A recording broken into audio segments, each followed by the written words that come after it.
Welcome to Canada's Entrepreneur, where we talk to the entrepreneurs who are making it happen across Canada and deliver the news, trends, knowledge, and opinions from entrepreneurs and business influencers across the country. Hello, I'm Mario Toneguzzi, Managing Editor of Canada's Entrepreneur. Joining me today on Calgary's podcast is Shauna MacDonald, Principal of Brookline PR in Calgary. Thanks, Shauna, for joining us today. Thanks for having me. Nice to see you, Mario. Nice to see you too. And maybe we'll start off by just give us a little rundown of what Brookline PR is and what you do. Sure. We are a full-service public relations agency. We're headquartered in Calgary. We've got a presence also in Edmonton and Toronto. We are celebrating 20 years this year, which is fantastic. And when I say full-service PR agency, that means anything from corporate communications and proactive communications to crises and issues management on the reactive side and everything in between. Mm-hmm. Now, before I forget, where did the name come from? So I did my master's degree in communications in Boston, and I lived in the neighborhood Brookline. Oh. And so when I started Brookline, I wanted to pay homage to really where I cut my teeth in the industry. Oh, okay. Excellent. Where are you from? Where are you from originally? From Alberta. Diehard Oilers fan, born in Edmonton, and then moved around, and then ultimately moved out east and then to the States in Boston. Okay. Tell me just a little bit about the background in terms of getting into this industry. What was the appeal for you to get into the whole PR thing? Yeah, it's a great question. I did my undergrad in business and was a numbers person. So I really thought I was going to be this investment banker or private equity or something like that. And I went and did a semester abroad, and someone had said to me, one of my profs said to me, you should really do something in marketing. You're really good at it, and particularly in PR. And I knew a little bit about it because in marketing courses, you did a little bit of PR, but not a lot. But they got me thinking. I started looking into grad schools, and sure enough, Boston University had a great reputation. So they had a communications master's program. And there I fell in love with it. So after graduating, worked at a Boston-based boutique PR and advertising agency. So kind of put my numbers brain aside and really went into that creative side of my brain and worked there for a number of years. And fell in love with it, came back to Canada, worked for another big multinational PR firm. But then I felt I want to do this on my own. And that's where that business side, number side came back in to start building Brookline again 20 years ago. What was the biggest challenge for you when you started on your own and ventured out on your own? I think the biggest challenge for me was, will this sustain itself? I knew that when I left the agency that I was at, I was confident enough that I could get some clients short term. A lot of companies came my way when I started, but I just thought, will this sustain itself? Or is there going to be a day where they're going to look somewhere else? So that was it was more in my head type of challenge than it was operationally. Mm-hmm. Now, fast forward from when you started till today, who are some of your biggest clients? Oh, goodness. We deal with a lot of different brands. We just secured a significant brand in Canada, but I can't tell you about that just yet, but I will. It's very, very cool. We work with organizations like the Calgary Public Library and all the libraries around Calgary, to the Brick across the country.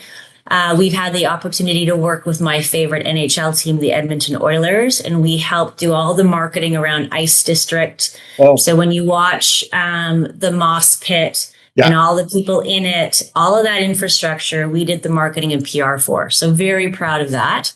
Yeah. I was certainly an Oilers fan before that came our way, but very glad when we got to work on a project like that. Yes. And of course, you've had obviously every year in Calgary. Well, not every, the big event, right? The Global Energy Show. Yeah. Yeah. So we've been working with them for years, and they have a multitude amount of events across the country, but that's really one of their linchpins, which is great. And that brings a ton of media to the city, great economic boost for the city as well. So, and dealing with a lot of key speakers. So that's great for the team. Now you mentioned the city. As a business owner, what's it like running a business in a city like this? Like, what advantages do you think there is of being an entrepreneur in Calgary? I think there's so many advantages. I know that for one, the talent pool is fantastic. The universities are very strong in terms of teaching on the communication side, the journalism side, as you know. And I think also from an entrepreneurial spirit, like I think if anything, if you're looking for a place to work or if you're looking for clients, there's that camaraderie as well. And I found that throughout the 20 years. Oh, I know someone who might need your support, or I know someone who might want to meet with you because they want to get into PR. So there's a little bit of give and take. I can't speak for the other cities. We certainly work in Edmonton and Toronto, and Vancouver for that matter. But I think Calgary's really special. And I have had nothing but great experiences. Okay. Now, when you look at that journey of 20 years and going from here to now to there, yes. What do you think have been some of the keys to your success there? Oh God. I think for me, keys to success are, and I say this to the team, you have to constantly change and evolve. Brookline today is not the Brookline 20 years ago. There's trends, and you have to be aware of, are these trends a fad, or are these trends going to stay? And is this something that clients are going to need? So I think the reason Brookline has been successful is that we are aware of what needs to happen. And I think we're a little bit ahead of the curve, if you will, and that anticipation of what needs to happen for our clients. But at the same time, we're also guarded in the sense of, is this going to make sense, or is this just a fad and something that we should be providing our clients? So there's that conservative side as well. I also think, though, and this might be talking out of both sides of my mouth, there's also the reason of being successful is you have to take risks. So us working in the Edmonton market, us working in the Toronto market, COVID certainly helped with us being able to be very virtual. And at the time, were we biting off a little bit more than we can chew? Potentially, but the return was fantastic. So you have to be able to take those risks as well. Yeah, interesting. Along that journey, was there any role models in terms of the industry itself, or the business world, or even even books or whatever that helped you along the way? I've been very lucky to have a few role models. One was my initial boss in Boston. He kind of saw something in me and thought, you know what, you're going to go a long way in PR, and certainly here's some food for thought and some ideas that I'd like to kind of extend your way and give you some advice. So he and I had a great relationship.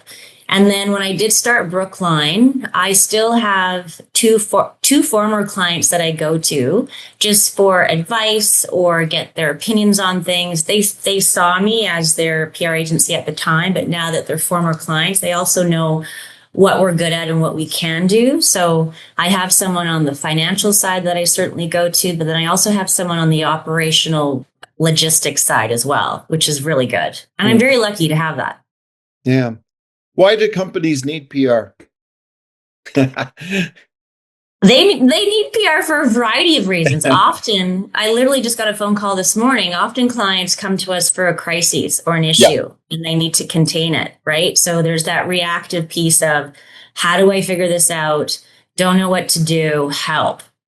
Then there's the flip side to that, as you know, the proactive side, where they want to get good news out, whether it's a new CEO or a new product or a new opening of X, Y, or Z. Yeah. So there's a variety of reasons. And I think because of that, the PR industry has been consistent, and we've been very consistent over the last 20 years. Mm-hmm. Now, when you look at what you do, how important is, I guess, building relationships with the media? Very important. You know that. Yes. This is for It's our so, viewers. what's that? This is for our viewers to I understand. know. It is so important because we want to make sure that we're giving our media contacts great information for them to do a really good job on telling their story and telling their story for their viewers, for their listeners, for their readers. But on the flip side, there's often times where we have to have that relationship where the reporter's saying, listen, I heard this and I'm going to run with it. Are you going to comment? And being able to say, listen, if you hold a little bit, I'm going to be able to give you more information so it's a better story. And having that, as I said, collaborative relationship. If you don't have that relationship, I don't think the story is going to be any stronger. And B, there's not that long-term path for you to have that connection with them. Yeah, exactly. It's so important. Yeah. What the other thing I was going to ask you, do you get into much like the event side of things? Very much so. Yes. Okay. How maybe explain a little bit more about that and like what does it take? Like obviously it depends on the size of the event, but like what really needs to be done and how, when you approach an event to pull it off?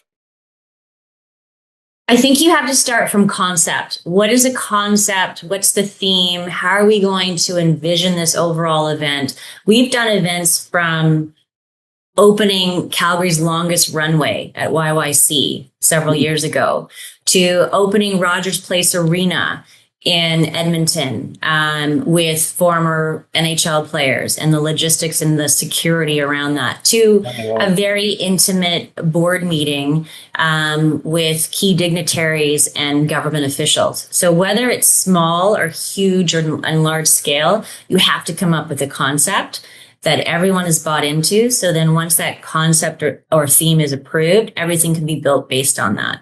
But I will tell you this, in the event world, details are king. Oh, yeah. And the smallest thing can turn something sideways, or a curveball will present itself and you have to pivot. And just thinking about how far are your goalposts and how far are you going to have to bend based on that compromise. Yeah.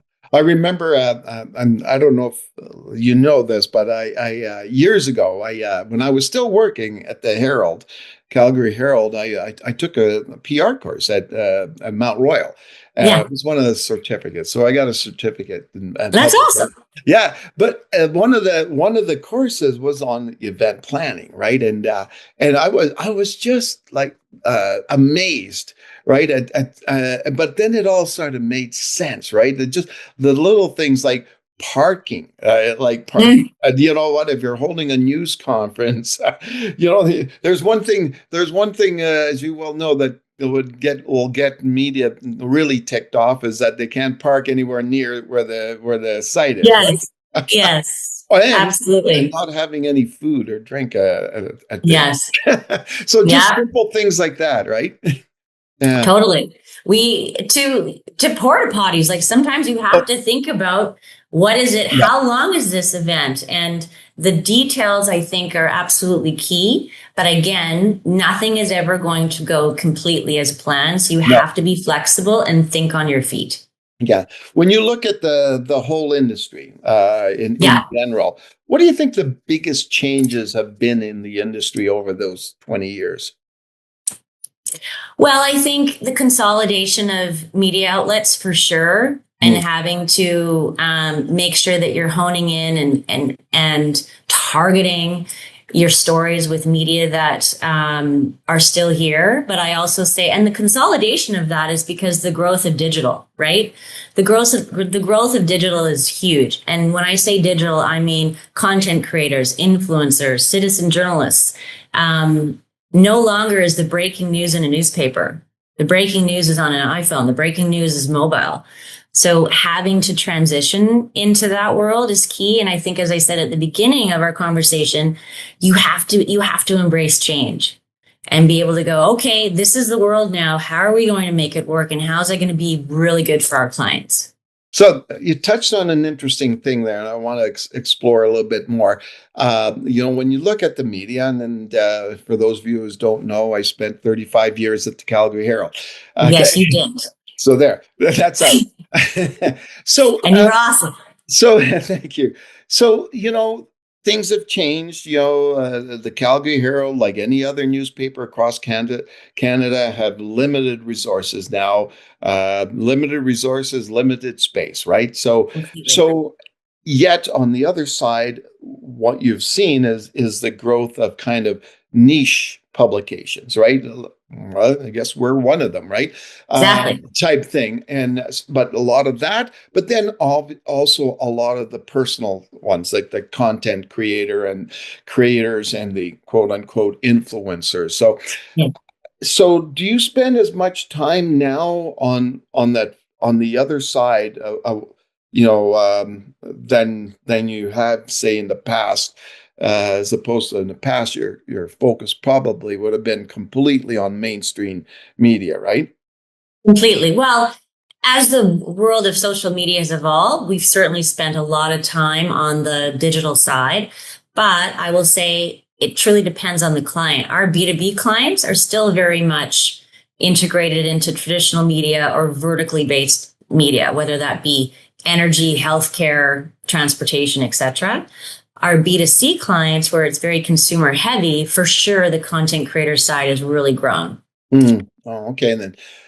Um, what are your thoughts about the business going forward, and where do you think you're going to be in 5, 10 years? Man, oh man.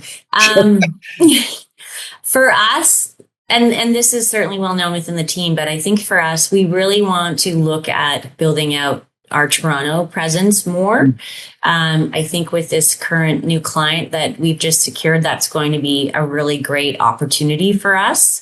I think over the next few years, that's going to be a growth spot for us. And again, as I mentioned, post COVID, the virtual world has really grown for agencies in terms of where you can not necessarily can't work anymore. You can really work anywhere as long as Yeah, you've got that expertise, right? So I exactly. think over the next few years, out east is going to be a huge growth spot for us, and we're really excited. Okay, let me switch gears before we bring this to an end, and a little bit Sure. more about yourself. Obviously, entrepreneurs are always, busy. They're like probably working 24/7, if not physically working, their brain is working on things, right? Totally. What do you do to relax? I am an avid runner. I love to run. I'm also a huge sports mom. So I've got two boys in every single sport you can imagine. So if I'm not at the office or at the home office, I'm at the hockey rink, the football field is where you will find me. And I love that. I'm their biggest fan. Yeah, it's important, don't you think, to have that time that's I think a lot of entrepreneurs get so tired and so burnt out, I think, because they Yes, don't have that balance. I think so. And I think also, I have, I don't know if it's the luxury or the experience now of 20 years at this, right? So I'm able to kind of look and get a sense of, okay, what's urgent, what's necessary, what's important, what can I hold on to, what do I need to pause, what can I just hold on to and pause until tomorrow. And I think I've gotten really good at that. I would say, though, to your point, given this is Canada's Entrepreneur podcast, if you're a new entrepreneur, you need to know that the light never turns off. Yeah. And those early years are going to be some hardworking years in order for you to be successful, for sure. Yeah, exactly. It's a tough one, but Yeah, I think I've learned through personal experience, but also just talking to a lot of people and entrepreneurs over the last couple of years, is that yeah, you need that other side because you can't sustain going full exactly. tilt, right? Yeah, exactly. Totally. All righty. Well, thanks so much, Shauna, for joining us today. Oh, it was a pleasure. Nice to see you as always, Mario. Okay, wonderful. That was Shauna MacDonald, principal of Brookline PR in Calgary. I'm Mario Tonaguzzi, managing editor of Canada's Entrepreneur. Thanks for joining us today.